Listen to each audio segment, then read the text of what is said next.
In this installment, we're going to be going over the NBA playoff bet slate for Sunday, May 26th. Let's get into it.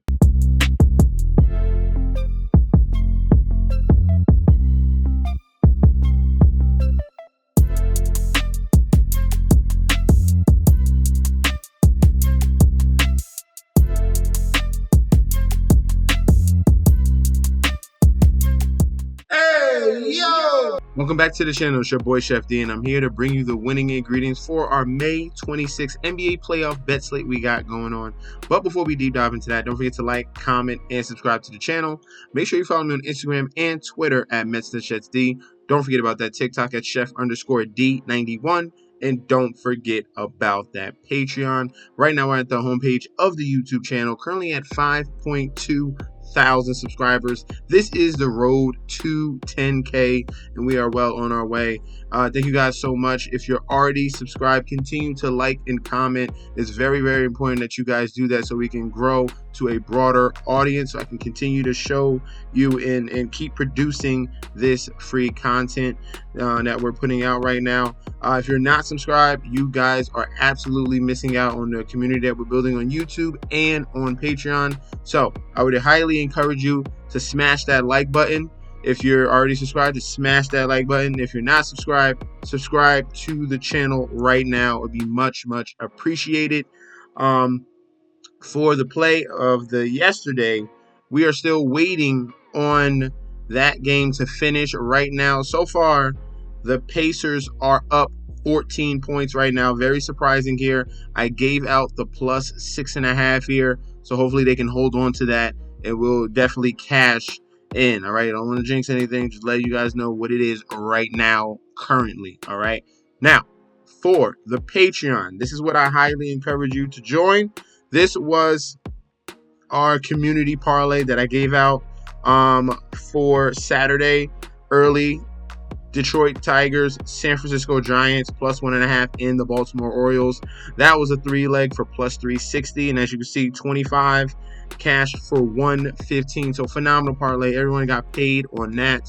So I highly encourage you guys to sign up for the Patreon right now. Do not miss out on the plays. Do not miss out on the community. Community is going off right now. As you see, 34 messages just going off crazy right now. 34 messages waiting. All right, everyone's bouncing off ideas. Everyone has suggestions. Everyone looking ahead to that next slate. So sign up right now. Well. We had a phenomenal game 2 between the Minnesota Timberwolves and the Dallas Mavericks. We were treated to an absolutely phenomenal comeback there. And the Dallas Mavericks now have a commanding 2-0 lead against the Minnesota Timberwolves in the Western Conference Finals. Teams that are up 2-0 have a 93% chance of moving on. So that is a very good odds for the Dallas Mavericks. They just have to close out 2 more games. Now, looking at the odds for this particular game number 3 here on Sunday in Dallas, minus 140 for the Dallas Mavericks on the money line with the comeback of the Minnesota Timberwolves at a plus 115. The point spread is at a 2.5, and the total is at 207.5. So they kept this total at the same exact number each and every game, and it's been over the last 2 games. So that's very, very interesting to see there.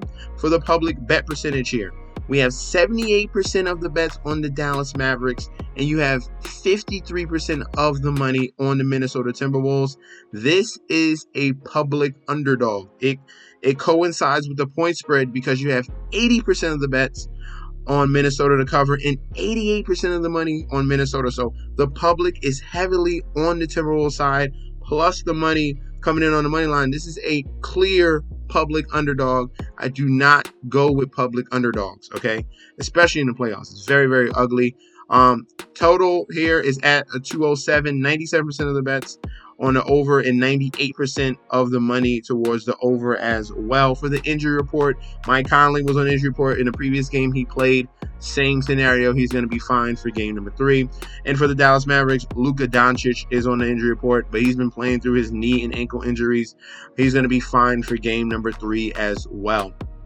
All right, what did we see in game number 2. It was an absolute clinic that we saw from the Dallas Mavericks, despite the fact that the Minnesota Timberwolves came out very strong in that first half with a commanding lead. The Dallas Mavericks were down 18 points, but the Dallas Mavericks defense locked in, and the benefit of the Twin Towers that they have with Daniel Gafford and Derek Lively, they're taking advantage of their opportunity combined with Kyrie Irving and Luka Doncic. They're playing perfect pick and roll. I don't understand the coverage that the Minnesota Timberwolves are doing. It is very poor defense and is allowing very easy buckets for the Dallas Mavericks. It's either alley-oop to Daniel Gafford or Derek Lively, or it's a step back jumper or a layup for Kyrie Irving and Luka Doncic. If that's not there, they're kicking it out to the three-point line. And that's the thing.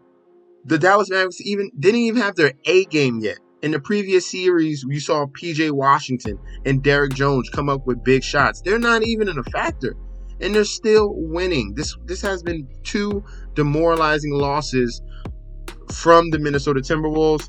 You're getting exposed defensively, especially with Anthony Edwards trying to cover Kyrie Irving 2 games in a row. He's gassed 2 games in a row. He doesn't have legs to close in that fourth quarter, and then he makes a huge mistake, which gives the opportunity for Luka Doncic to have that game-winning shot. All right, now you come into a venue here in Dallas at home, and they can go up 3-0 and really put the nail in the coffin of this particular series.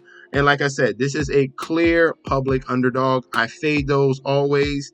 So I'm going to be going with the money line of the Dallas Mavericks to get the win. That's a very short money line right there. If you want to take the points, go ahead. I'm fine about that. I could see a clear-cut blowout in this scenario, all right? If we get the Dallas Mavericks clicking on all cylinders, yes, Minnesota should be fighting, scratching, and clawing. But the matchups here, there's no answer for an MVP plus the dynamic scoring and ability of Kyrie Irving. And you've seen it in 2 games. You can look at the scores and like, hey, there are 2 games that are close, and it only came down to 1 possession. If you have paid attention to the first 2 games, the Minnesota Timberwolves are lucky. These should have been blowouts in the first 2 games. In the first game, Minnesota made like 18 threes. Dallas only made like 2, and they still won. And then in game number 2, you came back from 18 down, and you outclassed them each and every time. So we're going to go with the money line of the Dallas Mavericks, and I'm going to lean towards the under 207.5 here. I'm going to go towards the under here because Dallas is at home. They're the better defense. I could really see this game getting ugly. All right, I'm telling you that right now. I could really see this game getting ugly. That's why I'm going to be leaning. Let me know in that comment section down below. Do you agree? Do you disagree? What are your plays for game number 3 here between the Minnesota Timberwolves and Dallas Mavericks? Let me know in that comment section down below. And if you want the premium plays, please sign up for that Patreon link provided down below as well. And I'll be back with another video very soon. Peace out.